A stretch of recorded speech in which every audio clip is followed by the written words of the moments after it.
চরখানপুরে আজিজুল ভাইয়ের বাড়িতে এসে ভাবলাম একটু চরখানপুরে মাঠটা ঘুরে দেখি। এই যে বাচ্চা বলছে ওই যে একটা গাছ দেখতে পাচ্ছেন, এই যে এই গাছটা, এটার ওই পাশে নাকি ভারতের অংশ। ভারত এখান থেকে কত দূরে? ওই পাশে। হ্যাঁ, তুমি ভারতে গিয়ে এই ঘাস কেটে আনছো? ও, একটু গরুর জন্য তো না? আচ্ছা, তোমরা ভারতের একটু অংশ পার করলে কি সমস্যা হয়? মানে কিছু বলে? গুলি কেটে দিবে, তারা দেয় না? একটু ওই বাবলা দেখতেছেন? হ্যাঁ হ্যাঁ, বাবলা গাছটা পুরো, বাবলা গাছটা পুরো ভারতের ভিতরে আছে। ওই পাশে গেলে সমস্যা হবে? হ্যাঁ, সমস্যা হবে। আপনারও তো স্থানীয়, আপনারাও যাইতে পারবেন না? আমরা ঘাট থেকে যাই, হ্যাঁ, বেশি বেশি যাইলে কলেজে ঘাট থেকে চলে আসে। ও, ওই যে ওই পাশে যে ভারতের অংশে দেখছি পাট চাপড় অনেক কিছু চাষ করছে, ওগুলো ভারতের মানুষ তো না? হ্যাঁ, ভারতের মানুষ। ও, তার মানে ভারতের মানুষ আসলে আপনার সঙ্গে দেখা হয়তো না? হ্যাঁ, দেখা হয়, মিটিং করতে আসে। ও, মিটিং ওই যে ওই পাশে বাসঝাড়ের ওখানে মনে মিটিং হয় না? হ্যাঁ। আচ্ছা ভাই, ওই যে পিলার, 4টা পিলার টাঙানো, ওটা কিসের জন্য? টং বানাবো, টং বানাবে? এটা কি ভারতের না বাংলাদেশের? বাংলাদেশের। বন্ধুরা, একই মাটি কিন্তু দুই দেশ। ওই পাশে যে গাছগুলা দেখছেন, ওইটার পাশেই নাকি ভারতের দেশ। ভুলেও যদি কেউ ওই পাশে যায় সমস্যা হয়? সমস্যা তো অবশ্যই, আর কষ্ট আমাদের কষ্ট। সাহেব ওখানে বসে আছে, ওখানে ধরতে পারলে মারবে, কিছু বুঝবে। আপনি কখনো ভারতের ঘাস কেটেছেন? না, ভারতের ঘাস কাটতে জানি, ভয় ভয় না। আপনারা তো স্থানীয়, তাও কেউ একটু ভয় ভয় লাগে? ভয় না, আমি ধর্মনিষ্ঠ করে রোগী তো। হ্যাঁ হ্যাঁ, আমি দৌড়তে পারবো না, পালাতে পারবো না। ও, তারা দেয়।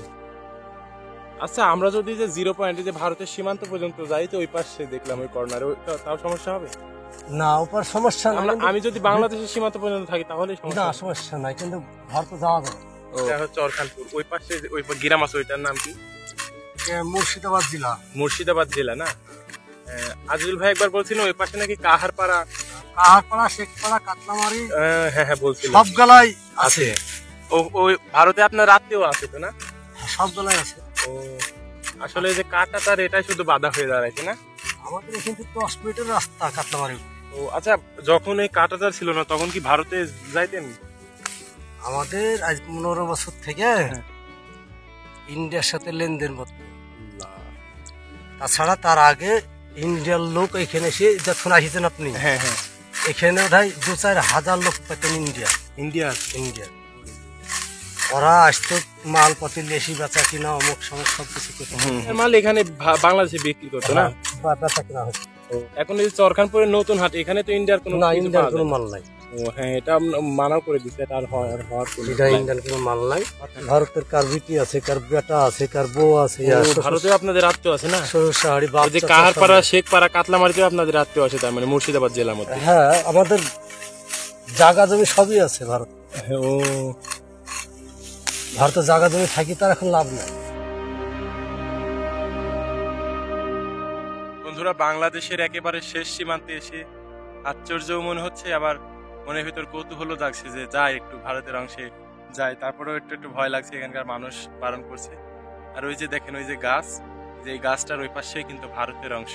আর ওই যে দেখেন, ওই যে 4টা পিলার তোলা হয়েছে, ওই 4টা পিলার হচ্ছে বাংলাদেশের থেকে, বাংলাদেশের বিজিবি ওইটা করেছেন, ওখানে সীমান্ত চৌকি হবে। আজিজুল ভাইও এটা ঘাস তুলছেন ছাগলের জন্য নাকি ভাই? হ্যাঁ, খাসি পাতাটা খাবো।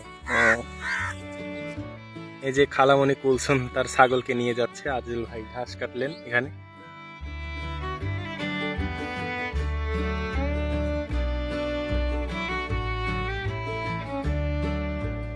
কি মেশিন?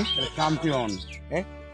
চ্যাম্পিয়ন হপার, মানে আপনার ধান, মসুর, গম, খেসারি এগুলো মারা। হ্যাঁ জি, এবার চরখানপুরের সম্পূর্ণ ধান এই মেশিনেই মারানো হয়েছে না? এই সব একই মারে।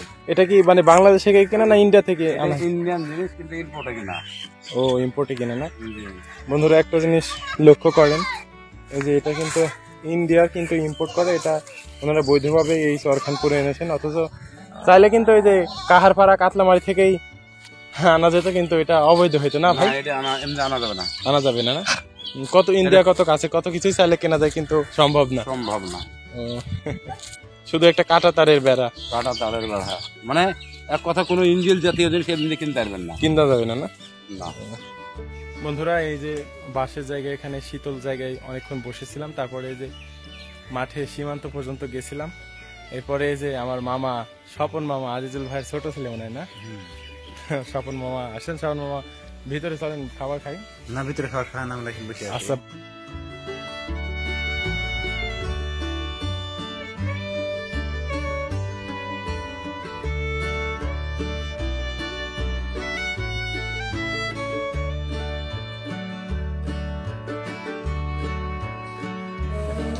বাহ, এটা কি ভাইয়া সোলারের মাধ্যমে চলে? হ্যাঁ, সোলারের মাধ্যমে ভাই রে। ও, এখন কি ব্যাটারির মাধ্যমে? হ্যাঁ, ব্যাটারি দেন। ও বাহ, ভালোই, মোটামুটি ভালো বাতাস তো। ভালো বাতাস, ঠিক আছে। আমাদের জন্য খাবারের ব্যবস্থা করছেন। এটা কি মাছ ভাইয়া?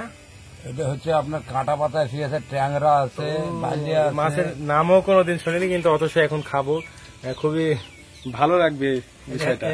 এই মাছটা হচ্ছে ভাই এখন বর্তমান 1400 টাকা কেজি। হ্যাঁ, 1400 টাকা। 1400 টাকা কেজি কাঁটা পাতা কেজি দেবেন। ও, এটা আপনি নদীতেই পান? নদীতে মারি।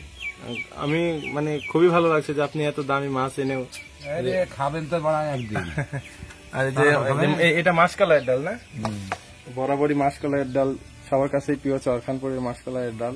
কখন থেকে রান্না করছেন এটা? সকালে? ও, আজিল ভাই যখন আমাকে আনতে গেছে ওই ঘাটে তখনই রান্না শুরু করছেন না? ও, অনেক কষ্ট, তাহলে অনেক সময় ধরে তো রান্না করছেন। আজিজুল ভাইয়ের বাসায় আসলে প্রতিবারই আজিজুল ভাই যে মাছ দিয়ে ভাত দেন, এই যে কি সব আজব আজব মাছ আনেন, নদী থেকে আনেন এবং আমাদের জন্য রান্না করেন। এই মাছগুলো খেতেও সুস্বাদু, আর তিনি বলছেন এই মাছগুলো নাকি বিক্রি করলে অনেক টাকা দাম এই মাছগুলো। চরখানপুরে আজিজুল ভাইয়ের বাড়িতে খাবার কেমন লাগছে? হ্যাঁ, খুবই সুস্বাদু, অনেক ভালো। ভালো না? আপনি আজিজুল ভাইকে দেখার জন্য কোথা থেকে আসছেন? আমি বগুড়া থেকে আসছি ওই শুধু আজিজুল ভাইকে দেখার জন্য না? আজিজুল ভাইকে দেখার জন্য। আজিজুল ভাই কত পরিচিত, আর কি জন্যই আসে এত মানুষ বুঝি না। তাহলে আমি কি দিই তাহলে এখানে ধরেন যে তাহলে খেতুরে লালি দিয়ে দিচ্ছি নাকি সাইডে? ওই লোভে আসে নাকি কি জানি। ভাবি কি জন্য আসে বলেন তো? ভালোবাসা লেগে আছে। হ্যাঁ, এই তো সঠিক কথা বলেছেন, ভালোবাসা। তার মানে যে ওটাই, হ্যাঁ হ্যাঁ, একটা মানুষের ভালোবাসা না থাকলে ভাই কেউ যাবে না। জি জি, হ্যাঁ, ভালোবাসা থাকে বলে মানুষের আসে। টাকা পয়সা দিয়ে কোনদিন মানুষের আন্তরিক হয় না, আন্তরিকতা কেনাও যায় না, এটা হবেও না। হবেও না। নগা যখন গেছে, নগা থেকে যখন সান্তাহার নেমেছি, হ্যাঁ, সান্তাহার স্টেশনে। হ্যাঁ সান্তাহার যখন নেমেছি তো থানার পুলিশ আমাকে ধরিয়ে হ্যাঁ, ওখানে বলছে বাড়ি আপনার কোথায়? আমি বলছি বাড়ি আমার একবারে মুর্শিদাবাদ। হুম, মানে মুর্শিদাবাদ আর মুর্শিদাবাদ লাগাতার। হ্যাঁ, একবারে মুর্শিদাবাদের সাথে আর আমার বাড়ি হ্যাঁ, বাংলাদেশের বর্ডার, বিজেপি আছে, বিজেপি ক্যাম্প আর আমার বাড়ি এক জায়গায়। তো বলছে ভাই আপনি এত দূর? তো আমি যাবো এক জায়গাতে, আমি একটু অনুষ্ঠানে। হ্যাঁ, তখন সোনহের বিয়েতে। তখন বলছে যে আপনি আইজুল ভাই, আপনার আইজুল ভাইয়ের মতনই লাগছে। কথা বুঝতে পারছি। হ্যাঁ, বাইরে যাচ্ছে আবার। আপনি কথা ভিতরে ঘেরে রেখে কথা বলছেন কেন? পুলিশের সাথে কথা বলছি, এবার বলছি ভিতরে ঘরে ঘেরে রেখে কথা বললেন কেন? তো ভালো করে সুস্থ ভাবে বলেন যে আমি আইজুল ভাই সালাউদ্দিন সুমনের বিয়ের অনুষ্ঠানে যাবো। বাবা করলো একটা শিয়াল দিয়ে ভাড়া করে দিল যে অমুক জায়গায় অমুক গাছতলায় নিতে নেমে দেবেন। তখন একবার নিয়ে যাই, ওই ঘর গেট দিয়ে বাইরে আসতে লেগে যে ফলের দোকানটা আছে কড়াই গাছতলায়, ওই গাছতলার কাছে নেমে দিল। দেখছি আবার মাইকল দিয়েছে একজন, আবার দাঁড়িয়ে আছে একটা ছোট ছেলে মাইকো। আপনি আইজুল ভাই না? না তো হ্যাঁ। তো তোমার বাপেরও ভাই, আমার তোমারও ভাই। আজিজুল ভাই এবং এই যে মানুষের সাথে আন্তরিকতা, এই গল্প শুনলেও কিন্তু ভালো লাগে। বন্ধুরা, খাওয়া দাওয়া শেষ। এখানে হলেও গরম আছে, ওই যে বাঁশের ঝাড় ওখানে শীতল, ওই জায়গাটা ঠান্ডা। এবার আমরা ওখানে গিয়েই বসবো আজিজুল ভাইয়ের সাথে, এরপরে চরটা ঘুরে দেখবো।